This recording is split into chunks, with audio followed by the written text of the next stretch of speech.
हो बावनकुळे साहेब प्रेसचं समोर बसा जरा. एक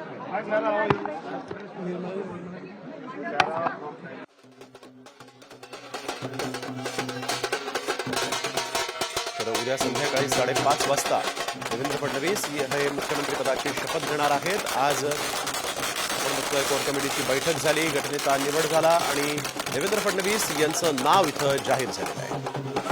गेल्या 10 वर्षात भाजपला 100पेक्षा अधिक आमदार निवडून आणून देण्यामध्ये देवेंद्र फडणवीसांचा एक मोठा आणि महत्त्वाचा वाटा. 2014ला वयाच्या 44व्या वर्षी महाराष्ट्राचे दुसरे सर्वात तरुण मुख्यमंत्री म्हणून त्यांनी कारभार सांभाळला. त्यानंतर 2019ला पुन्हा. त्याच्यामुळं ठीक आहे ना, तुम्हाला पण क्युरिओसिटी आहे, मला देखील स्वतःला क्युरिओसिटी आहे, आम्हाला सगळ्यांनाच आहे. त्याच्यामुळं मंत्रीपदं कुठची असणार आहेत, किती असणार आहेत, हा सगळा अधिकार 3 नेत्यांना आम्ही दिलेला आहे. भाजपाचे निर्णय देवेंद्रजी घेतील, आमचा निर्णय शिंदेसाहेब घेतील, एनसीबीचा निर्णय अजितदादा घेतील. आणि तो सस्पेंड जरा राहिला तर तुम्हाला देखील बरं वाटतं, आम्हाला देखील बरं वाटतं.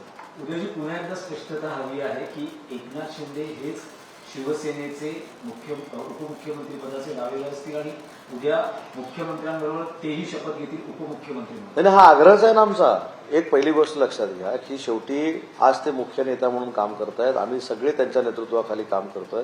महाराष्ट्राची विकासात्मक जडणघडण तशीच ठेवायची असेल तर एकनाथ शिंदे साहेबांनी उपमुख्यमंत्रीपद घेणं ही महाराष्ट्राची मतदारांची आणि आमची देखील गरज आहे.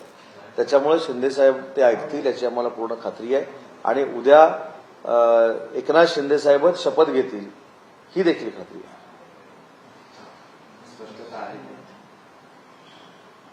आली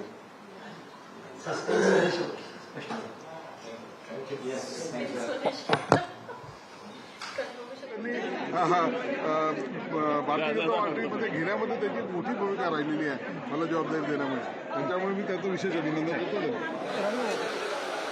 एकनाथ शिंदेंनी सरकारमध्ये उपमुख्यमंत्री व्हावं असं देखील उदय सामंतांनी म्हटलेलं आहे.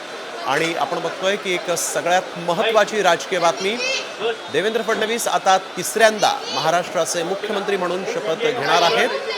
महाराष्ट्रामध्ये आता उद्या नव्या सरकारचा हा शपथविधी सोहळा होईल. आज मोठ्या प्रमाणात मताधिक्य भाजपच्या पारड्यामध्ये या विधानसभा निवडणुकांमध्ये पाहायला मिळालं आणि त्यानंतर गटनेत्यापदी निवड झालेले देवेंद्र फडणवीस उद्या मुख्यमंत्रीपदाची शपथ घेणार आहेत. वयाच्या 22व्या वर्षापासून नगरसेवक आणि त्यानंतर वयाच्या 27व्या वर्षी महापौर आणि वयाच्या 44व्या वर्षी महाराष्ट्रातले दुसरे सर्वात तरुण मुख्यमंत्री म्हणून देवेंद्र फडणवीस यांची कारकीर्द. आणि आता देवेंद्र फडणवीस हे 3ऱ्यांदा महाराष्ट्राचे मुख्यमंत्री म्हणून शपथ घेणार आहेत. अर्थातच यावेळेस मी पुन्हा येईन हे जे त्यांनी एक कविता सादर करताना म्हटलेलं वाक्य होतं तेच आज इथं आपण बघतोय अगदी तंतोतंत खरं ठरलं आहे. कोकण ही नेहमीच उजव्या विचारसरणीचं आणि उजव्या विचाराचं पद्धतीने पुन्हा एकदा या महाराष्ट्राचा विकास त्यांच्या हातून घडेल. यस, सभी महाराष्ट्र के जनता की इच्छा थी कि देवेंद्र जी मुख्यमंत्री बने और आज गट नेता पदी उनकी नियुक्ति हो गई है और कल वो मुख्यमंत्री पद की शपथ लेंगे.